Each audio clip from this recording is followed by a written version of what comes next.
back in my early hustles, but you were How long ago was that? Man, a couple of years ago. I've probably been doing this for probably just over 2 years, man. Seems so long ago, but yeah, it's only been it was a couple of years, man. It was before lockdown, I believe. It was definitely before lockdown, man. Yeah. Yeah, it was definitely before lockdown. Yeah, man, you're obviously kind enough to give your time then, and I appreciate it, man. You've been hectic busy since then, like really busy, which is good. I can't wait to catch up on that. But how you been otherwise, bro? How's good, things bro. been going? Everything going good Yeah. as planned. Yeah. I've seen obviously we'll get into kind of what you've been up to and stuff, but even just your brand, I've seen you put a lot of work over the last year in branding, like Barabena and just like what it stands for, and I can see that you put a lot of effort into that aspect of it, which was interesting to see, which was good to see, because I know that a lot of people in Sydney and now all across the world, which we'll get to some of the cool stuff that you've been up to, respect your craft and what you have to teach them, and just your teachings as well.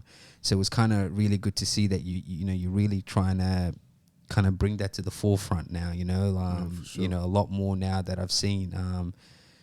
Was that the idea kind of behind it, that you it's not just about obviously branding and such, but it's obviously giving yourself an identity in what you have to offer? For sure. I think it just came with the hard work. Yeah. It just came with working with so It's a many natural course. Yeah. Just, like, I'm not doing anything different from when I met you the first time. It's just in a different view now, Yeah. Yeah. How's that been anyway, man? I mean, we saw, like, it was crazy out of nowhere. Saw recent videos of you holding pads for Connor Benn and stuff, and how was that experience? I know, like I said, a lot of people respect what you have to say and what you have to teach. I haven't personally trained with you, but I know people around you, and I've spoken to them, and even just passing by conversations when we're talking about the sport and we're talking about striking specifically. There's a lot of love and respect for what you have to say in that space. I know you as a human being, and it's almost like sometimes it's almost like I've known you my whole life when I talk to you. You know what I mean? But it's good to see that aspect of it, because I know how hard you work in that space. I know how important it is to you, and just the community that you've created. And even just I was telling, when I was doing a video for Alan, I was saying, like, it's, I love the banter between the boys, and the stories and shit. When I see it, I always laugh, and I could see, like, you're trying to, you're trying to build that community, and it's good to see the love that everyone and the respect that everyone has for each other and the way they support each other. I mean, it's expected in this sport, and that's what you need. But at the same time, I'm sure you've been in this sport and seen so many things, know that it's not an easy thing to do. So you kind of got to cherish it when it happens. Why make it harder? Yeah, exactly. So how did that whole situation with Connor Benn and you being able to train with him, and what was that experience like for you, man? So shout out to my boy Luke Jackson for that. So Connor Benn reached out to him to train, or they were talking, something like that, and Luke Jackson sent him a video and was like, "Look, I got a pad man that can hold for us." And he was like, "Oh yeah, I like that work. Let's get him in." So yeah, he hooked it up, and we went to his house, gentleman. Yeah. And yeah, we got to work, and yeah. I even held for Nigel Benn. Yeah. A weapon. Yeah. Yeah, but that was surreal, bro. Yeah. I mean, it must feel good to have that kind of respect and that referral, and for someone to see you in that way, and even just to have someone at a very elite level to look at the work that you do and see that there's value in that, right? Sure. Because it kind of shows a lot of all your hard work. Yeah, I couldn't believe it. Yeah, you know, it was surreal, but I was like, yeah, let's do it. Yeah, Let's yeah. go. And what was that experience like? Like just like did you? Was there things that you picked his brain obviously about, and things that that you could use in what you're doing, or? Yeah, of course, Yeah. of course. The way he, like every time he would finish a combo, he would creep, he would do, he would pull off certain things. So it was like, oh, okay. Like, you always learn from those elite fighters. Yeah. It's like, man, he's got some moves, So were they coming to Australia for that purpose, or were they coming for something else, and it just happened to be that they were looking for someone to do some work with? How did that all happen? I think he grew up here a few years. So wow. So when he was younger, because I know a few boys that used to train with him. Oh wow. Okay. Back in the day. Okay, fair enough. I didn't know that. Yeah. I didn't know that. Yeah. Yeah, so he's got family here. Yeah. They have a house, and oh whoa, so okay, fair enough. He comes here for holidays, I think. The crib looked hectic too, by the way. I was like, damn. Yeah, I saw the view. I was like, damn. Like if I had to train like that, man, I would love it. You know what I mean? That's chandeliers. Yeah. The dream. They live in the dream for sure. Yeah. What's been happening in your space, man? I've been seeing a lot of your boys being active, which has been good to see. I know you've been working with Josh as well. It's good to see how he's kind of now. Obviously, he's been in the scene, but now he's really, really coming into the scene now, which is good for us Aussies as well. Sure. To have someone of his caliber to represent us as well. How's that whole experience been? It's been super busy from what I've seen, and that's just me looking through a lens, like looking through the phone. But it's good to see, and a lot of them have been getting some really good results as well. Fighting in like Diamondback and all these different promotions. How has it been so far? Like where you're at, and how's everything in the gym been? Yeah, bro, it's been, look, I wouldn't say super busy, but busy enough. It's an everyday thing with the boys. And obviously, yeah, bro, training hard and training smart. What's your growth been like? Like, what are some of your principles that you try to implement at training, with the boys, like to bring those values that are, I guess, important to you, but also probably important to them as well? Like, what are some of the values that you try to instill in them? Obviously, I try to create a safe space, bro, for the boys, or for anything, for girls, anything that come through, just like it was for me, just somewhere where they can feel good, happy, and when it gets time to work, we work together as a team. And yeah, that's what I try and make a good, happy, hard-working environment. Because it seems like even some of the boys, some of the younger lads, which I have, like Brandon, all these guys that I just follow. I don't know them personally, but it's funny because we'll get to. I want to talk about Alan as well and what Alan's kind of been through as well. Obviously, I've had personal chats with him on the side, but I've seen some of his posts. The man can tell a story really well, Alan. For but sure.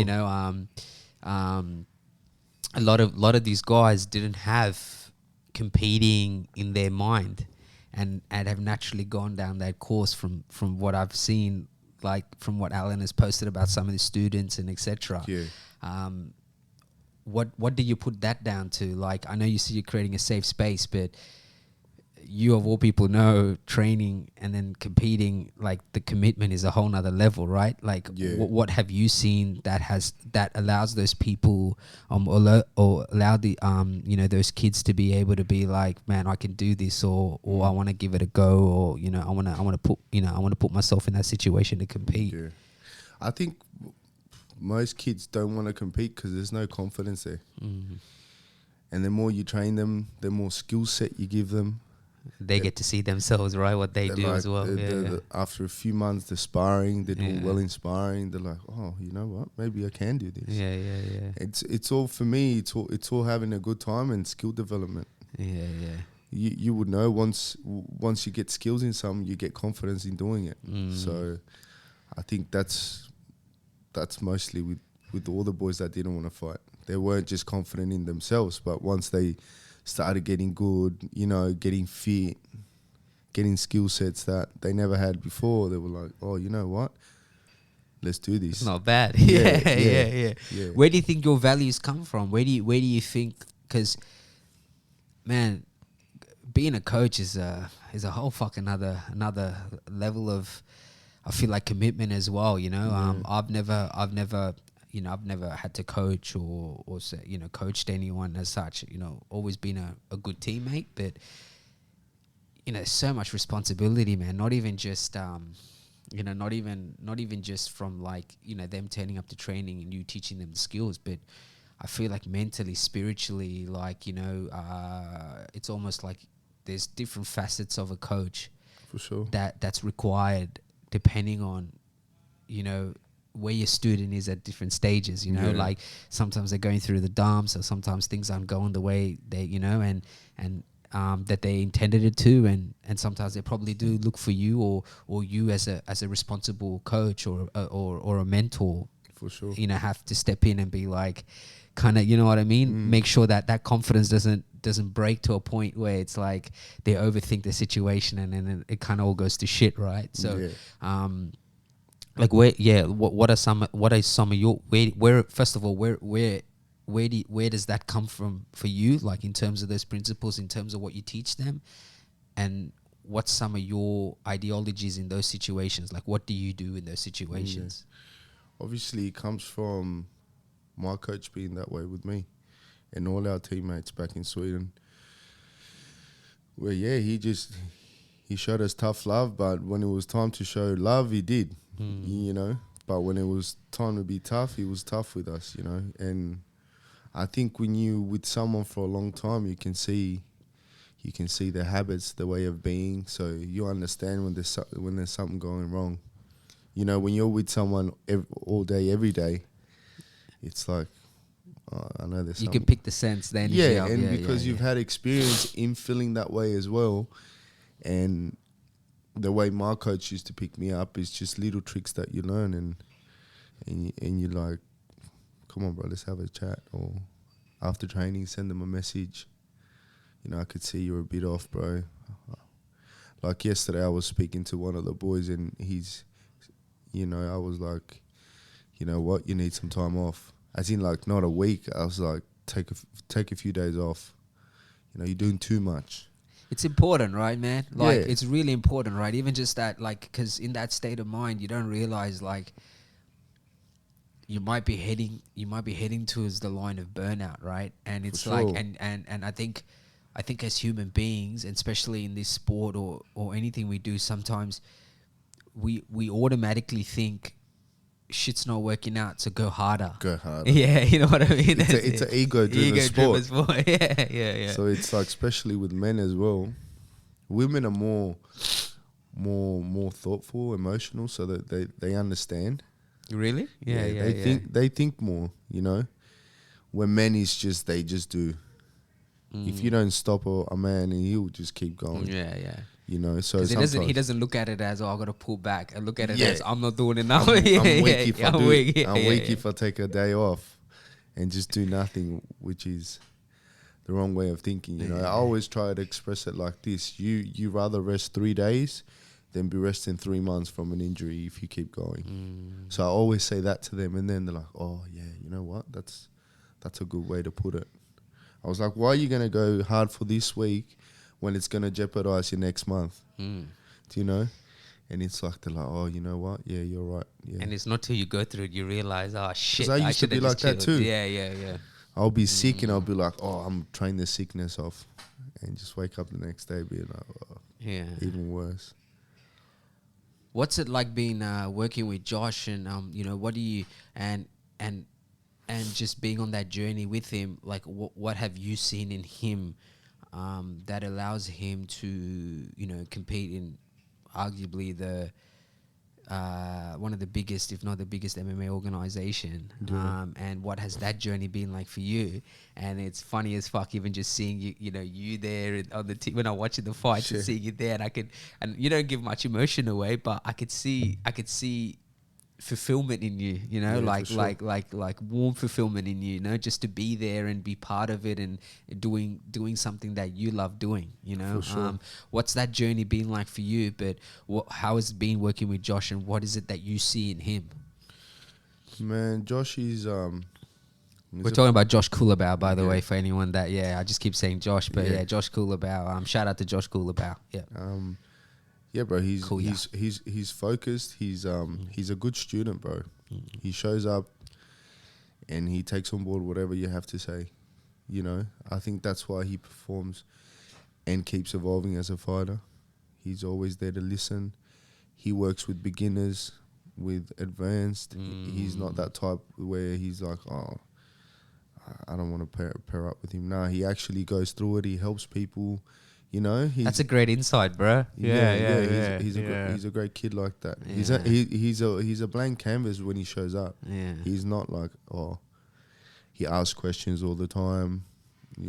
We have a clear communication of how we do things, and but bro, he's easy to coach.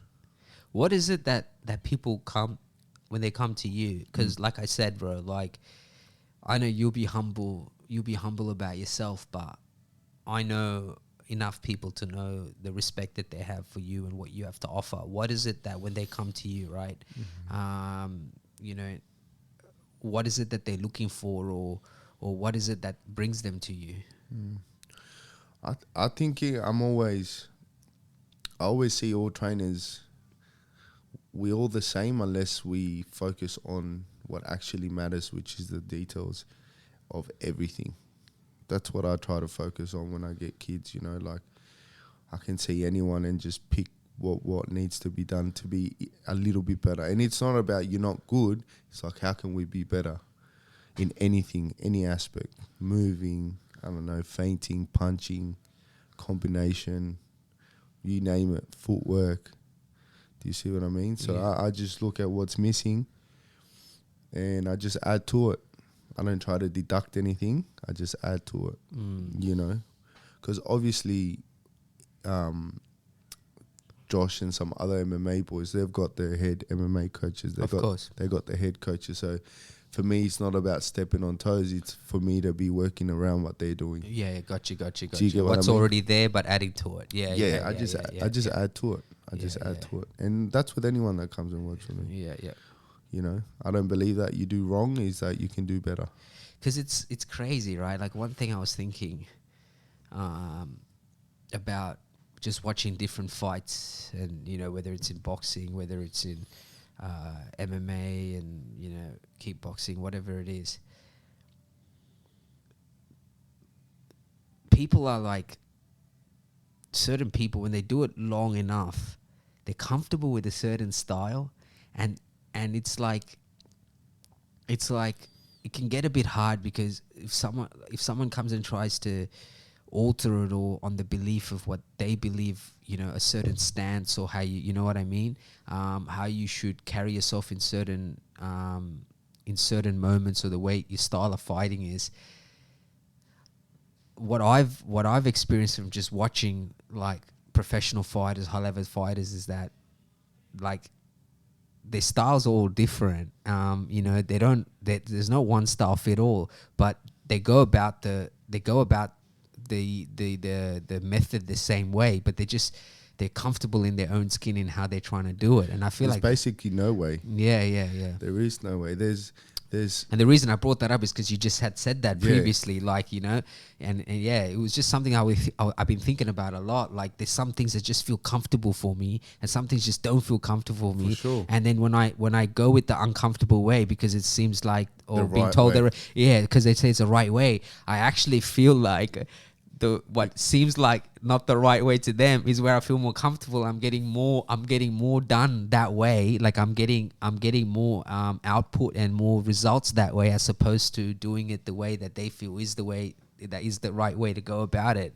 And I just find that, I don't know, sometimes it's like it confuse the fuck out of you a little bit, because it makes you think, fuck, am I like even good enough to do this? Am I, you know what I mean? And you go down that fucking rabbit hole, you know, which you got to pull people out of, you know. Someone said a saying yesterday. I don't know if I'm saying it right, but it was about Kung Fu, and it's like the right way is no way. And that explains just that, as in like, you always see it now on Instagram, oh, don't do this, but then you see a top level fighter that's doing that.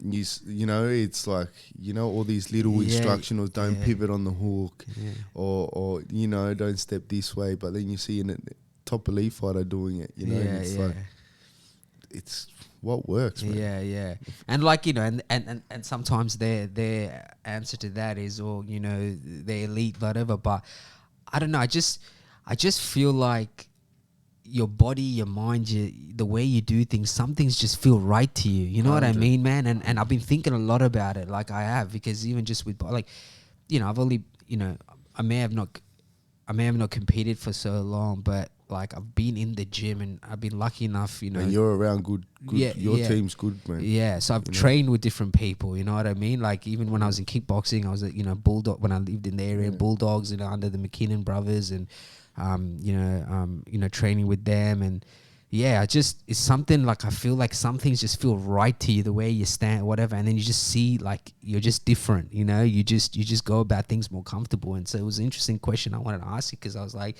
something I've been thinking a lot about is that some things just seem more comfortable, and it may seem awkward to others. For sure. You know what I mean? Like, and I've learned that from great coaches through my life too, that that's a pattern that I've learned from them, is that great coaches, they give you heaps of options. You know, there's nothing's wrong for them. It's just different situations, different positioning, you know, different body mechanics, you know, different body types. Do you know what I mean? Yeah. So it's like, that's something that I've learned from great coaches, is that most of the great coaches, they're great because they look at it that way. It's not one way fits all. This is the way you do it. You know, it's like, no, you know what? You can do it that way if you do it like this. Because naturally, when you see people train, you're going to see them do certain mannerisms. You like, and you can probably tell as a coach, like, he's getting the same result, but he seems comfortable doing it that way more than and then it's like, okay, how can I polish that for him in a way that it works better, works well for him. You know what I mean? Yeah. I heard this from another good coach too. He said, a lot of trainers try to train ability and not skills. You know, ability is something you're born with. Being slick is something you're born with. You know, certain head movement, like, you know, like, but skills, you can always teach skills. Do you know what I mean? So he's basically saying that you can't teach style. Just teach good skills, and the style comes with the fighter. You understand? Yeah. And that makes sense. I can understand that. I can understand that. Yeah. The logic behind it, I mean. Yeah. And it's like, okay. It's a good way to look at it. Yeah. Instead of thinking, oh, I'm going to teach this style. It's like, no, let's teach them the skills. And you, for example, if we get taught the same techniques, because we're different humans, you're going to do it totally different 100%. To me. So you'll have a different style to me. Yeah. But if I try to teach you the way I do it, it's like, it's not. Yeah. That's what I mean. That's when you're like, fuck, should I be doing this? You know what I mean? So now you look at it differently. 100%. Yeah, 100%. Like at your gym, like where you go and box, you know, it's like everyone gets taught by the same coaches. But everyone boxes like differently. Yeah, 100%. Like, do you see what I mean? 100%. So it's like, but they all have the same skill set. Yeah. But the style just comes with the human. Yeah. I definitely agree, and I'm glad you said that, because it's something I've been thinking a lot about. For some reason, I don't know, but I've just been thinking about it and just watching different fights and whatever. And I was like, you know, the idea that one size fits all is just a bit crazy, because I've just been seeing people who, like I said, that they get the same results, but they go about it in the way that feels comfortable to them. Yeah, you for know? sure. And I just think that's important. That message is important as well, because sometimes I think it can push people back from doing certain things, because they're like, I can't do it that way. Which means, is it really the right thing for me? That's you know what I mean? Yeah. And it's like, it's almost sad, because it's like, you don't want it to deter them, because you know, they can't do something that seems like a standard thing that you should be doing. You know what I mean? So it's almost saying to a counter fighter to be in front foot. Yeah. Like, you know, Yeah, it just won't work. Yeah, I'm glad you said that. Yeah. How's it been? You know, shout out to my boy Alan. Like, how's that been for you, man? I know it's been tough for him, and he's obviously been very vocal about it. From what I saw, you know, from his most recent, he's been doing some rehab work. He's going to get back into it, training. He's going to go back down to, I think, Bantam, he was saying. You know, what's that been like for you? Because I know that you guys have a very good relationship. Yeah. It's a relationship that's how I knew about Alan, and that's how I knew about you, you know, like, so to put it into perspective, you know, how's that been for you as a friend and a coach, just seeing what he's been going through, and, you know, what are some of the things that, you know, that you've kind of been able to kind of provide for him being in that position?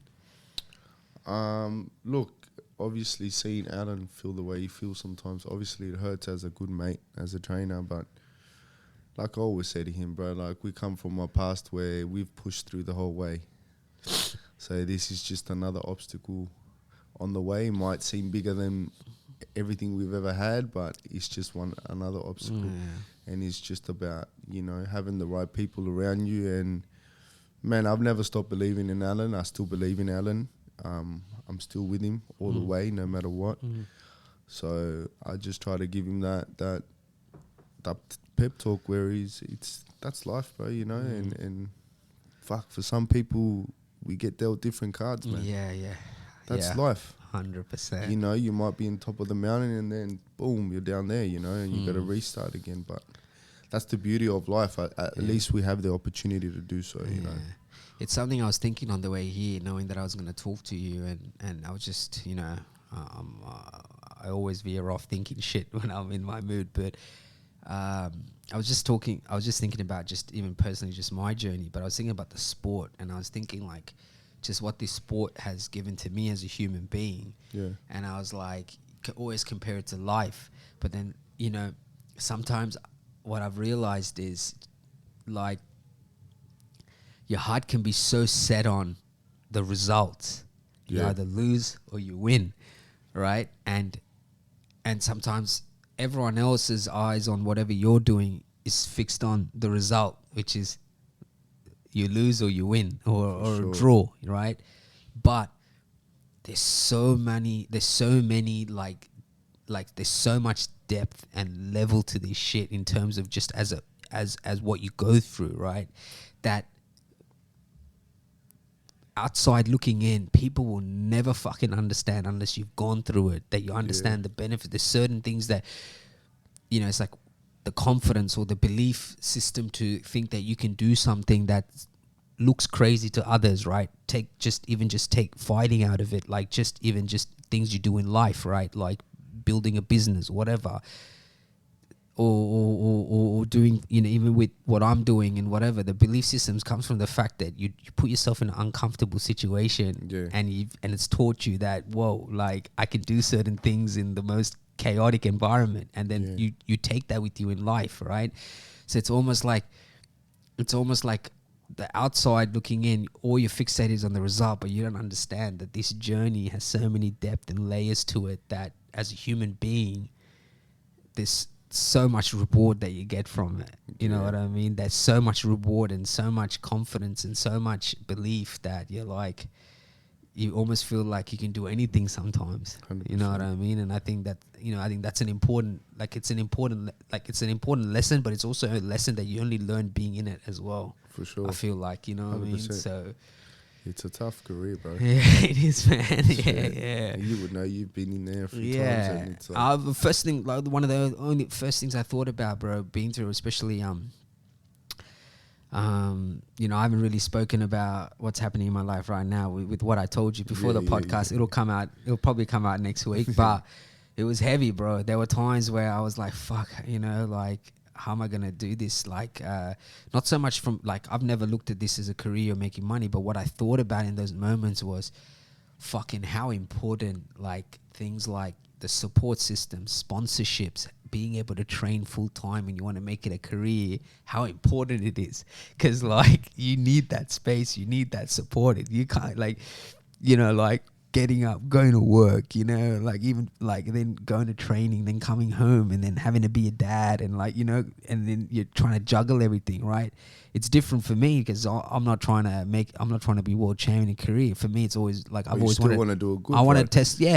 For me, I want to give back in my own way to a sport that's given me so much when I didn't 100%. Have confidence, when I was struggling, when I was having real bad problems in my life, and then everything came together because I gave my soul to something and it gave me so much back. So like that's what drives me, you know, the idea of that journey and training for something and etc. And I use those same values for everything I'm doing outside. You know what I mean? Like so that's why I tell people, that's why I tell people, I'm like, there's been days where people cancel on me the day before or shit's not working when I'm trying to put it all together and I want to fucking throw my computer out the window and then I think to myself, consistency breeds success, you know, and that's something I always tell myself is like, just stick at it because all those little problems, you're going to find the solutions to it. But the only way you're going to find the solutions to it is by throwing yourself in there and, you know what I mean, going through it. And I always tell people I use the same ideologies that training and fighting has taught me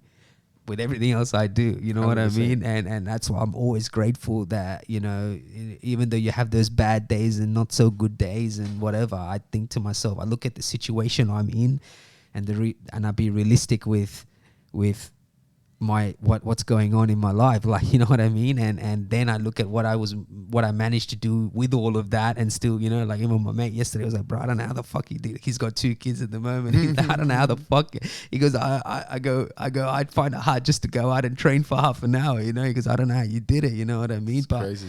But I understand how important, like, it's funny because it's taught me how important like having the support of people and sponsorships and things like that to allow athletes to train full time to reach how important that is, bro. You need that cycle, you know what I mean? So it's given me it's given me a new outlook at it just on my experience, how important it is, and that's why I've always been open and all pushing to interview fighters and things like that, because like I said, it's my way of giving back to a sport that's given me way more than I'll ever be able to give it, you know what I mean, as a human being. I remember, you know? I think the first time we spoke, you were only thinking about maybe fighting. Yeah. I had done some amateurs at that point, but... No, but going pro. Oh, yeah. You were like, I've been thinking... Yeah. A couple of years ago. Yeah. And you did it. I was like, fuck, that's cool. Bro. Yeah, man. It takes not only that, but it takes fucking balls to get Yeah, 100%, man. Like, sometimes I think... It's a hurt business. I mean, you're not going up there and having a good time. It's not sparring. It's not sparring. Yeah. If you get the chance to hurt this dude, you're gonna hurt him. I definitely feel like that the difference between amateurs and that was like, bro, the little gloves, you bro, feel everything. Oh my god! I remember when I first got hit, bro. I thought to myself, now I know why no one wants to get hit, bro. You know why you can't sit there and just have wars all the time, bro, because it's gonna fucking not end well for you. You know, 100%. This is why, you know, you gotta appreciate the head movement, appreciate all the little intricacies that come with it, because you realize you can't take too many of these all the time, bro. You know 100%. What I mean? Yeah. So for me, like that's something that really stood out for me, man. You know, but I'm grateful, you know, so far I've come out unscathed and I've got to experience it, man, because like I said, there's not many things in life that I've been able to give my time to, but this is something I've been able to give my time to in the last 10 years or whatever, you know. So it was always, for me, it was always like, more than anyone, for me personally, I was so proud to be able to do something that I've actually committed my time to and given it, you know, and what was the hardest thing about your camp? To be honest, man, it was just juggling everything. Right. It was really, really tough, man. Like, I don't, you know, I'm someone, I'll never make excuses. I'll never give anything. But like, if it was 5-6 years ago, I felt like I had really good systems in place because my life was different. Like, you know, I really felt like I missed my strength and conditioning this time around. I really felt like being a bit older as well. just having those systems in place, like being able to go in and train and do my strength work and have someone overlooking all of that instead of me having to think for it. At one point, I felt like I had all of that, 3 days a week doing this, blah, blah, blah, and all that. Naturally, bro, like life is way more crazy for me at the moment, sure. and not in a bad way, in a beautiful way. I got a beautiful family. I got end of the day, bro, I got a supporting wife. If she didn't want to turn around and want me to fight, it would have been easy to say that. She never, even through the toughest of the fucking days, even no matter what she was going through, she stuck it out with me. You know what I mean? So, for me, I just felt like it was interesting you brought up the whole you need to rest a couple of days and the burnout. I felt like there was certain moments I was really burnt out, bro, like mentally, just because things like with work and with, you know what I mean? I was just really, really burnt out. And learning how to juggle dad guilt. There's days where I'm in the gym and, there was, especially the early days, like I was always thinking about him, and then like I'd come home from sparring and my wife would be putting him to sleep, and then I'll literally go, bro, I wouldn't even have a shower. I'll literally take my shirt off. I'll go into the room. I'll grab him and I'll hold him for a while, and then just like be grateful, and then I'll which I've never really told anyone, and then I'll pass him to my wife, and then I'll go have a shower, bro. You know what I mean? So it was like learning to juggle all of that. Like obviously, like 5-6 years ago, I didn't have no one to really answer to, none of that stuff. You know what I mean? Like, easy. Yeah, it was very easy. You know what I mean? So, but it was just putting all of it together, man. Like with the training, I know what comes with it. You know what I mean? I know. And so even the hard days, I know, bro. I know it's like, fuck, it's just a hard day. Like, you get through it and you go again, So I'm in my head, I'm already like, I don't get disheartened by a bad session. I don't get disheartened by a tough session. You know what I mean? Do. Yeah, like I don't. Like, if I have dingo, like sometimes I see, people will sit quietly in a corner and think so much, and sometimes I go over and I'm like, bro, it's life, cuz. Don't worry. You ain't gonna come here and fucking be a superstar every day. You know what 100%. I mean? Like just look at how where everything shapes for you as a human being is the days you turn up when you want to turn up. You know what I mean? Sure. And then even when you come on those days where you're not 100%, you don't put the quality out that you think you can put, it does something for you that you're not going to see then and there, but it's going to do something for you. You know what I mean? For you as a person, and you're teaching you're physiologically, you're teaching yourself that no matter how things get tough, no matter the good days or bad days, I can turn up and handle it. And that's what it's teaching you that. Yeah, that's what people don't get. Yeah. That's actually the days that make you better. Yeah, it's changing you chemically as a human being. It's teaching, it's reprogramming you to deal with situations, not just in the ring or in the gym, in life. When things don't go your way, you're like, you know what? I'm going to bite my fucking mouth guard down and I'm going to fucking keep going. Yeah, what about it's like life? It's like, or like, let's put it in a fight perspective where you prepare for a guy the whole camp and you're like, I got this dude. Yeah. And then after the first round, you sit back down and you're like, shit, nothing worked. Yeah.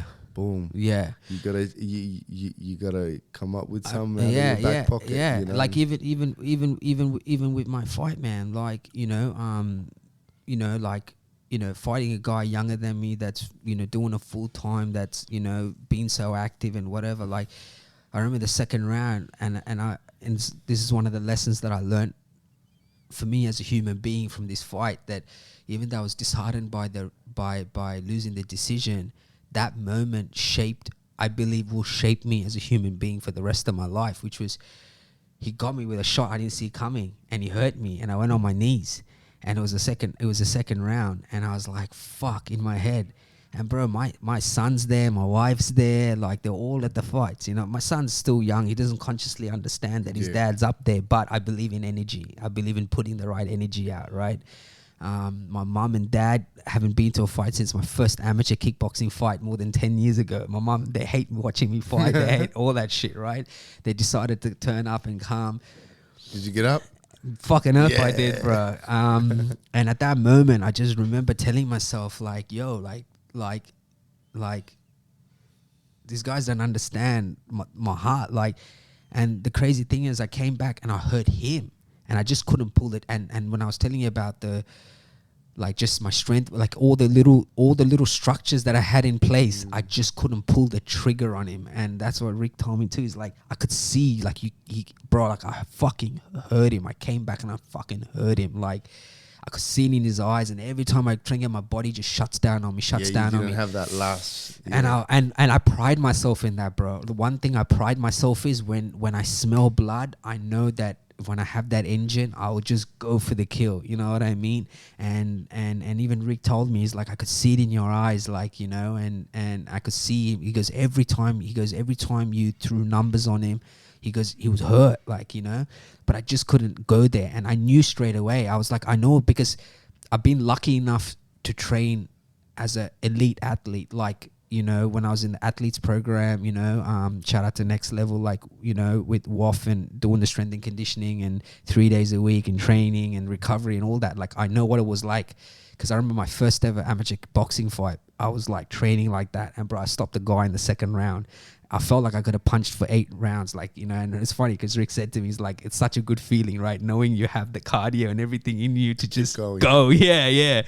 And so that breeds confidence. Yeah, breeds confidence 100%. And I remember leading to that fight, that first one, there was only about 3 people, my brother, my wife, and my cousin. I told all 3 of them, bro, I'm going to stop this guy. I don't know what it is, but in my heart, I can feel it, that he's not going to be able to keep up with me. And bro, it was just an amateur fight, but I lost my shit. And I didn't lose my shit because I won. I lost my shit because I believed that I was going to do something, and I got to outsee it. Yeah, and I got to see it happen in front of me, you know. And I always look back at that moment, and that's kind of what I've been trying to replicate and be better at. But it just, you know, like I said, I had to sit back and realize, like, I'm not in that situation anymore. And I'm not doing something that, you know, that this is where I'm making money for my family or wherever, where you can have that as a priority. You know what I mean? But then when I really got to sit down and think about it, I was like, wow, what a sport. Like, I was hurt. Everyone was watching, my whole family. And also, for any normal person, like, there was a way out for me, bro, if I wanted it. 100%. You get what I'm saying? There was a way out. Yeah, it was a way out. Even when I got up, I was still groggy, but I kept, you know, going. I was like in my head thinking, fuck, it's either he takes me out or I'm going to fucking take him, you know? Yeah, you just thought, fuck it. Yeah, and it almost happened, you know? Almost went the other, you know? And so for me, just that experience, going from that to being able to hurt him, showed me that, you know, what I'm willing to do, you know. And so when I really sit back and think about it, I'm like, that moment personified me as a person and who I can be as a person if I really choose to be. And so as much, you know, and that's why I brought up the whole, sometimes you focus so much on the result, but there's so many depths and layers that when you really think about it, you're like, whoa, forget about the result. Yeah. There was a moment right there where the fight could have ended and it would have been even worse feeling. You know what I mean? Because what happened if you want an easy fight? That's true. Yeah, you know? He's a tall, lanky guy. Had the reach on me, everything. You know what I mean? And you pulled through. Yeah, that's the main thing. Yeah. So, yeah, man, I'm so grateful. I'm so grateful for the sport. I'm so grateful for the people around me. You know, that have given that. But you know, yeah, it's a crazy journey, man, and you know, I can't even imagine from your perspective what it's like for, you know, you have so many people around you that you have that responsibility with. You know, how is it like for you, even with your missus? Like, she's very heavy in so what was the name again? Kayla, yeah. Because I see her training and she's, you know, putting in a lot of work, and I can tell how proud you are of her, balance and everything, and you know, that's probably firsthand, like what we're talking about. You get to see it firsthand. Like, she has to balance work and balance all that in order to make her journey come true, right? What's the dynamic like? Because man, having a man that's, you know, as detailed and as picky with, you know, striking and etc. But it almost, I mean, from where I see it, almost seems like part of you lets her go on her own journey, and you're just kind of there for the ride a little bit as well. Like, you don't try to impose too much. That's the energy I get, from what I see. It's her journey. Yeah. Which is amazing, man. Because it'll be very hard for someone who can sit there and see that and be like, I got 100 million things I want to say or whatever it is. But I say it. Yeah. And sometimes she takes it good, sometimes bad, just like anyone else, right? But it all comes from a good place. Yeah. But she's a great student too, bro. Yeah. She's in the gym. Yeah. Every day. Always see her putting in work, which is so good. Yeah. So we working on turning her pro. Nice. So yeah, that's a goal this year. Yeah. Yeah, bro. She just works hard every day, bro. Yeah. She's there more than most people. Yeah. And she juggles 2-3 jobs. Yeah. But she's there. Yeah, I saw you put something up, and I thought I could feel that. I can understand that, man. It's not easy, man. It's not easy. It's not something like you got to earn the right to really make a living out of it, out of this sport. You know what I mean? Yeah. You just gotta be doing it every day. And not hard every day, but every day. Every day. Yeah. Even if you're in the mirror, just working on something light. Yeah. You gotta be there every day. That's what I say to the boys, to everyone. Yeah. But people think that it's all about being there and going hard every day. It's not. It's while you're not fighting, it's learning. Yeah. I think that's an important lesson, man. I think a lot of people think that that's what it is. When you're in the gym, you got to go hard, but it's not, right? It's all the little intricacies, like you said, right? Sure. Even if you're just shadow boxing, even if you're just doing little footworks, even if you're doing little drills that make you better. And I do feel like those are the things that make you better. Like, when you got the pool noodles and all that and, etc., all the little drills that you do, bro, I honestly feel like even when I train with Rick and we do that, I feel like you just level up so much, bro. I don't know what it is. You just feel the cherry on top of the icing. They're the accessory work that gives you that extra touch, because everyone else is doing the same thing. Everyone talks about working hard. Everyone's working hard. That's fighting. Yeah. But what are you doing differently? Yeah. That's what I say to the boys or anyone, like, shadow box, bro. Yeah. When I was younger, bro, I used to spend 20-30 minutes shadow boxing, and not hard, but working everything. Yeah. And using your visualization, using everything, right? And that's what taught me to actually visualize a lot, And shadow boxing is key. Key. Mirror work key. Bag work key. The simple stuff. Yeah. Even perfect the rope. There's so many ways you can... The non-fun stuff, bro. There's so many ways you can skip a rope, not just jumping. Like, you can get so technical with it if you want. Yeah. You see Ricky, bro. He's a machine. Yeah. Everything's it's its own craft. Yeah. So, it's beautiful. I love this sport, bro. Where do you see yourself going, bro? With everything, bro, to be honest, I've always said it, and it's like I don't have no plans, bro. Yeah, just put the seatbelt on and just go with it and do my best. And look, if I get somewhere, I get somewhere. If I don't, at least I tried, bro. Yeah. Like for me, sometimes it's good not to overthink a situation, right? Like one thing that I heard was like it's always good to emulate what the end result looks like,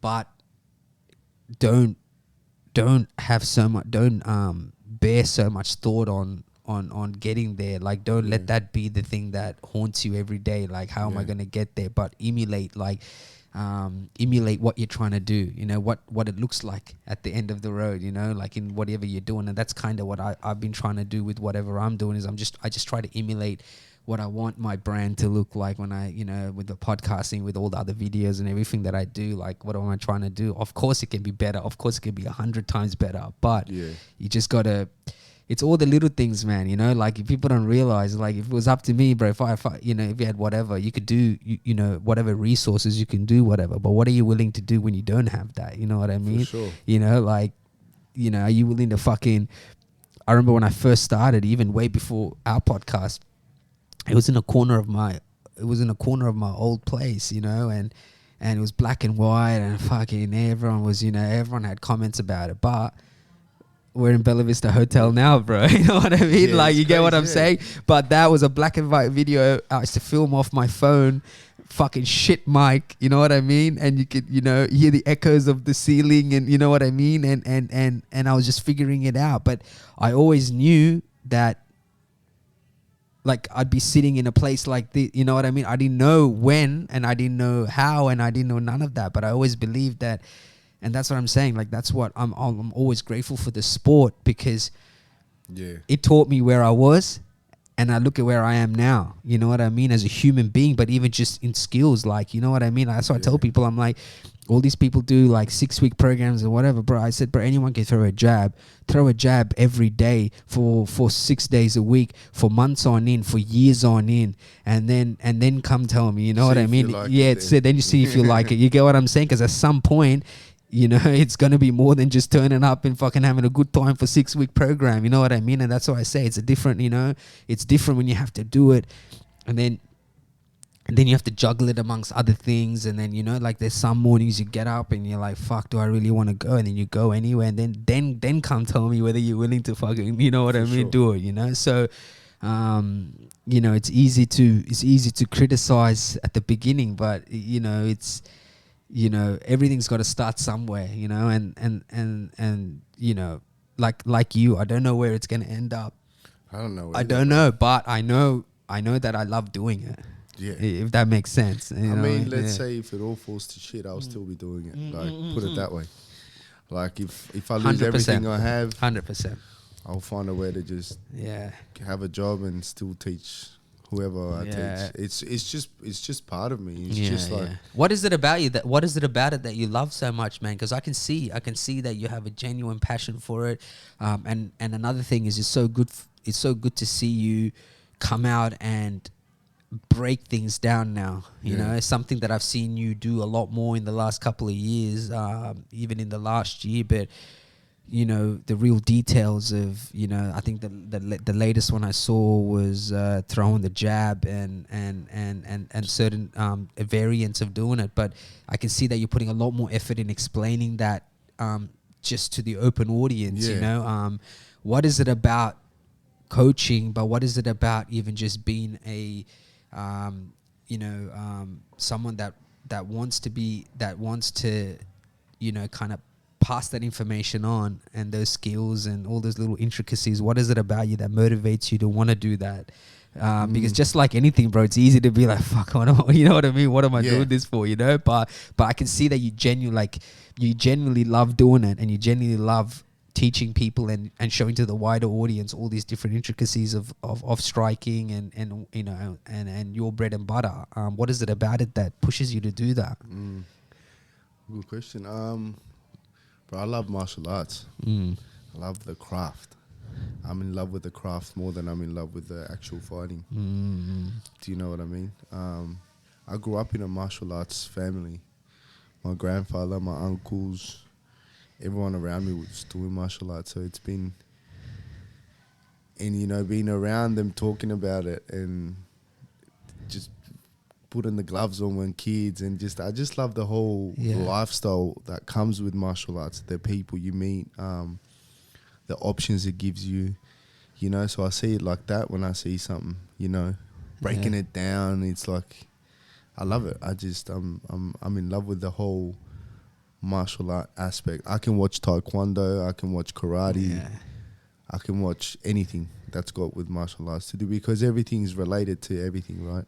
And one important thing you said there, bro, is that it's bigger than the fighting aspect. It's the little details. It's because without people like that love the craft, there won't be no sport. Yeah, true.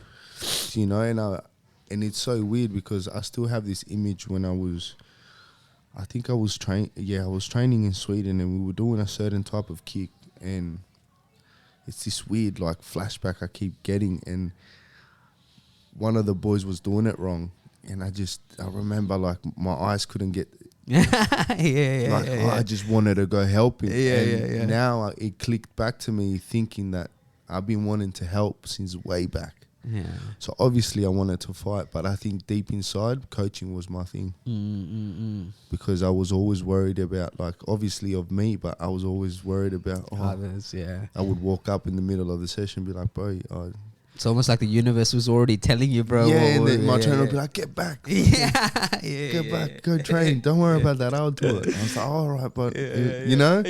So now I look back and I'm like, oh, shit. Like, maybe I was meant to be a coach. Because your background's Chilean there. You're from Sweden, but cool. Up in Sweden. Yeah, that's crazy, man. But my grandfather, it's a funny story. So my grandfather used to be a security guard for politicians back in Chile in the 60s or something like that. So he used to train something called Hapkido, or Japanese. Oh, yeah. Cool. So he knew all these moves, right? Yeah. So when I used to get bashed on the street, he used to take me to his room and be like, show me what they did to you. And I'll show them, he kicked me like this, you know kids how they kick you or swing at you. He's like, all right, swing at me. And I would swing at him and he would pull a move off and he's like, all right, you try it. Boom. All right, go try it now. Go outside, go back out. And that's where the breakdown started, bro. Like, and this used to happen. You probably got to see the results as well, right? That's of him right. teaching you, and you're like, oh, like, shit. Yeah. I still remember this move he taught me where, you know how kids lock your head? So he taught me when they lock your head, put your back, your leg that's behind, put it in front and pull their pants and they'll fall on their backs. And bro, and I went out and this kid like did it and I did it and I put it off and I was like, fuck. I was like, and it was just things like that, you know, and I just got so like obsessed with it, bro. Yeah. Started watching Bruce Lee after. Yeah. Thought I was Bruce Lee when I used to fight kids, you know? So I was like, I just loved it. Is that something you're very big on? Like, where do you kind of draw some of your inspiration and what keeps your level of energy and input and wanting to grow in this sport and as a coach? You kind of like always looking at other things around the world and always. I'm always looking at certain coaches I like, you know, certain fighters, certain teams. You know? Anything outside of fighting that inspires you, like that kind of gives you the fuel I to love do music. Yeah.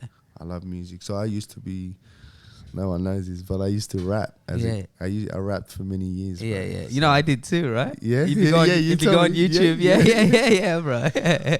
So I used to, I come from a family where rapping and DJing, breakdancing as well. Man. So nice. So you listen to obviously a lot of hip hop and stuff? And that, you know, music, it's broad as well. It's a craft. It's crafty. It's, you know, I love from anything, bro. Yeah. From what are some of the artists that, because I'm a when you get to know me and when you see my playlist and shit, I'm a massive hip hop head. Like, you know, so depends. Do you want underground? Like, so the first CD, like the first group I ever listened to in Spanish, when I used to live in Chile, Cypress Hill, they made. They were just here as well. They were touring. Yeah. But they made a Spanish album. Oh, did they? Okay, cool. Yeah, with the biggest hits. Yeah. And that's when I stared rapping in Chile. Yeah. And we were recording on cassettes. I don't even remember how. That's crazy, man. Do you know? And then like, and it just started from there. So bro, I love anything from like, if you're in New York, like. Do you know MOP? Yeah, MOP. Anti up. Yeah, that stuff. What else? I love Mobb Deep. Yeah. Biggie, but Biggie's mainstream. Yeah. Do you know? Yeah. Big L. Yeah, Big L. Oh, Big Pun, bro. Yeah. I used to love Big Pun. Yeah. Yeah, All Terror Squad. Yeah, stuff like even that. Mobb Deep. I got I got like a playlist that's like my, when I'm training, when I'm whatever, and I've got the track where they did the remix with Little Kim as well. Quiet Storm, bro. Fucking yeah.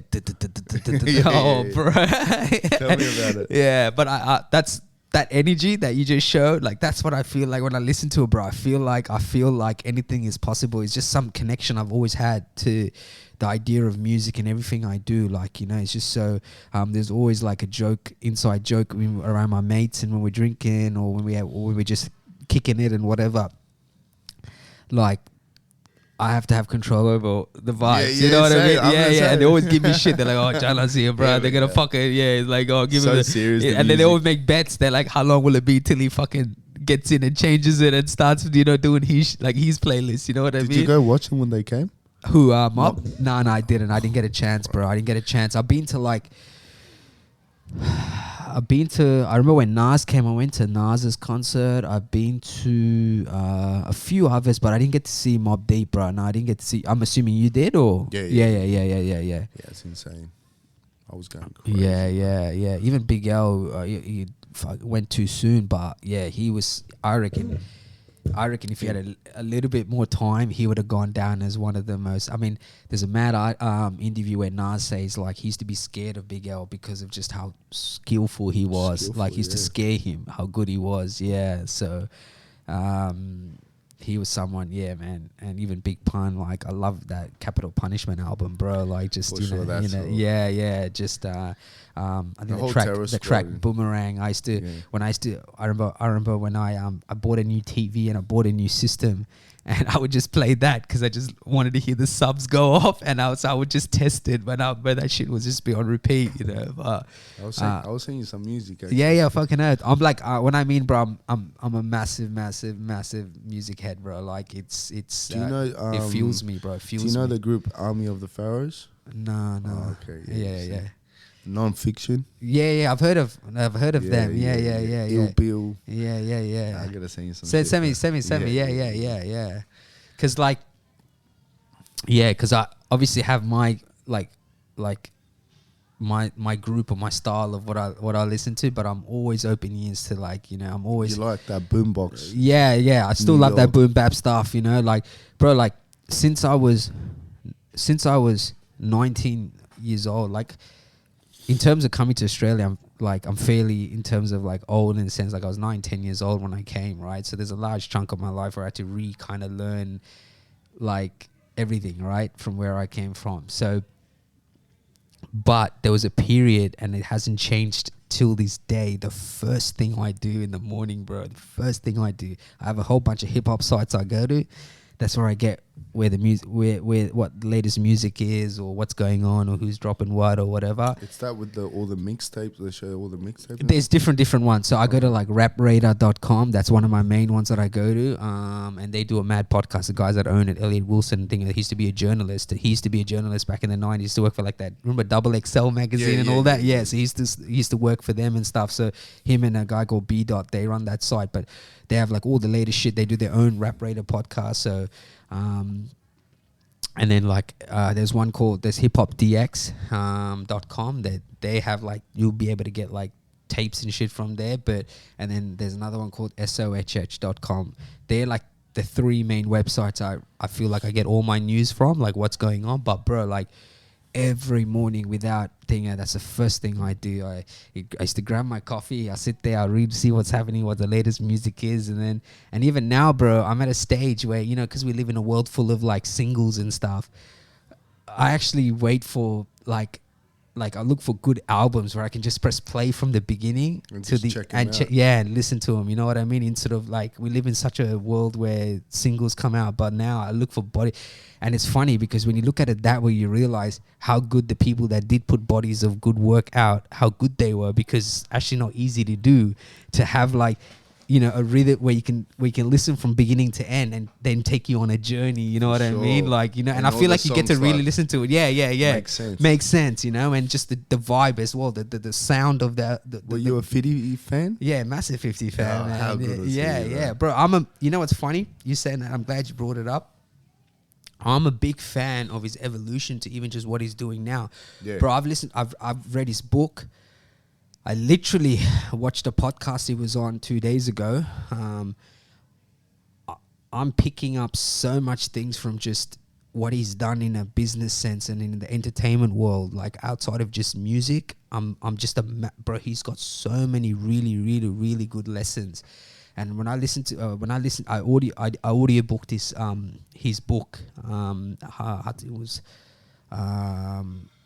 Hustle Harder. That's what it's called. Yeah. And he tells all these stories, all these little intricacies of how to carry yourself and how to deal with certain situations and stuff. And bro, like I'm just a massive fan of how he's evolutionized from the music to now what he's doing with TV, with, you know, like BMF and Power and everything, all those TV shows. Are you watching them? Yeah, fucking up, bro. How good is BMF? Yeah, man. Yeah. It's got to a point now, bro, where I just wait for everything to finish and I watch it in one go, because I'm like, I just get the shits when it leaves, you know what I mean? Leaves in a cliffhanger or something like that. So yeah, I'm just a massive fan of like what he's doing in that space, and you know, and everything. And you know, some really good lessons in his book, man. He was even talking about, he was at his dinner with all these celebrities and he was sitting next to Bruce Willis, and he was saying like all these people were trying to talk loud to kind of get them attention on what they're trying to say. And he goes, you see Bruce Willis would just lean over and talk quietly, but everyone around him would come in to listen to what he's saying. And he goes, one of the tips that Bruce Willis says, he goes, don't be the loudest, because if you talk softly and quietly, people are going to want to know what you're talking about. So naturally they're going to draw their ears into you and they're going to put their attention on you. It's little things like that, man. I was like, fuck, you know, little tricks, you know what I mean? Little etiquettes of how to carry yourself in situations and things like that. So yeah, man, massive 50 fan, Nas fan, bro. DMX was like, fucking, I grew up like, you know, like he was like a big part of my early 20s growing up, like listening to his music. And so yeah, man, I'm a massive, and I could tell you are too, so that's why I asked you that question. Yeah, for sure. Yeah, man, so you know, it's all connected somehow, you know what I mean? Like, I just feel like it just, all those things are connected. I don't know how, but it just feels like it all embodies like one big thing, you know what I mean? And how you are. Craft and craft. Yeah. Just a different one. Different one. That's it. It's a different, but yeah, man. But how about visually, like what are some of the things, like is there movies, is there you know, TV shows? Obviously you mentioned, like what are some of the things that you watch that you, because I find like when you're watching certain things, they inspire you in a different way. You know, like I love documentaries. Yeah, me too. Yeah, nice. When I was younger, I wanted to make that was my dream. Yeah, cool. I would have loved to like gone on to that. I love documentaries. Maybe we can do something one day, because that's something I want to do with my Mercenary Entertainment brand. I want to. I did like a short documentary on a lady, like an OG lady from my community, because it's very rare that my parents' generation would ever talk about mental health or come to terms with like things like depression and things, right? Because like you said, the mentality is a bit different, like old school mentality. But I did like a really short documentary on her and her sister who passed away from mental health. And but one of the main things that I want to do eventually, when I got the resources, and I'm talking, you know, my big vision is documentaries and short documentaries, without a doubt. Like that's part of what I'm trying to build. So who knows? Maybe maybe one day, bro. We'll get. I always wanted to make a documentary about my neighborhood. Oh, nice. Okay. Because a lot of stuff come out of my neighborhood in Sweden. Okay. It's like my neighborhood was one of the first to have a real big rap group out of. Oh, really? The state. Yeah. So like it was I know you touched on your neighborhood the first time we spoke, but everyone raps. Now there's like the biggest artists in Sweden come from my neighborhood. And I mean like they're huge. So it's like it's a neighborhood where everyone was rapping. Yeah. Do you know? Yeah. Obviously other things going on. So it's almost like it makes sense that now they are where they are because it started ground up, right? Like Yeah. From Hammarkullen, they all rap. Yeah. What's the name of your neighborhood? Hammarkullen. It means Hammer Hill. Oh, Hammer Hill. Okay. Yeah, Hammer Hill. That's what that rap group used to be called, Hammer Hill Clique. Oh, okay. Yeah. Hammer Hill Clique. 88 soldiers. Yeah. I'll send you some music. Yeah, fucking earth. They used to do West Coast type back in type there. Yeah. So, yeah. Well, it'll be good, man. Hopefully one day that comes into fruition for you. Yeah. That'll be sick. Yeah, there's always different things you're obviously interested in as well, right? Outside of what you do on a day-to-day basis, right? That you're passionate about, or that you know that feels good to you as well. So, for sure. But look, man, I won't keep you up for too long, bro. I appreciate you. Thank you very much. Nah. Thanks for coming, bro. Got a lot of love and respect for you as a human being and what you do. Same. You've always been good to me. Always, people don't see there's things that I've come to understand in what I'm doing that people never get to see, and a lot of it is all the amazing messages and love you show behind the scenes for me through text and things like that, which I always appreciate, man. Like I said, I'm not just saying because you're here, but I have a lot of value and respect for you as a human being. Like I said, that. I've always, even after the first time I met you, I always felt like, man, like he's just like one of the homies. You know what I mean? That's the way I look at it. You know what I mean? And just something that you said to me ages ago showed me the type of person you are. And I think at the time you was just mentioning I was trying to get into training and pro and all that, and I don't know, through a conversation I said to you, oh bro, I'll come up and I would love to come up one day and train with you and this and that, and I remember you said something to me and I feel like it embodied who you are as a person. And you basically said, bro, just find someone that you click with, your coach, and whatever, don't have too many coaches around you. And you said this to me, and I don't know if you remember this, but you said this to me, and I remembered at that moment, it would have been so easy if you were thinking about making money or having more people, from that sense. I think I said something, you're in the right place already. Yeah, like you don't need to surround yourself with too many people that are going to teach you too many different things, and I remember you said that, and I never forgot that, because it embodied the type of person you are, because it would have been easy for you to be like any other person, or if many people are selfish, they will try to drag you there because it's just extra coin for them, but you never thought that way. And it showed you the type of person and character you are, and that's who you are, bro. That's who I've come to know. Man, just keep doing your thing. It's honestly inspiring seeing you doing. It's good to see you more interactive with your audience and the people watching you, which I'm enjoying. Like I said, you're putting a lot more content now, which I like. Man, I'm blessings to all your success to this point. And bro, there's way more ahead. I know there is, man. It's just the journey's got a lot more waiting for you, I think. You know what I mean? Man, keep doing your thing, keep being inspiration, and keep putting good content out. And I'm just looking forward to seeing where you go from here, bro. Thank you, bro. Appreciate it for all the words, and same goes back to you, bro. You're a good man. Thank you, bro. I appreciate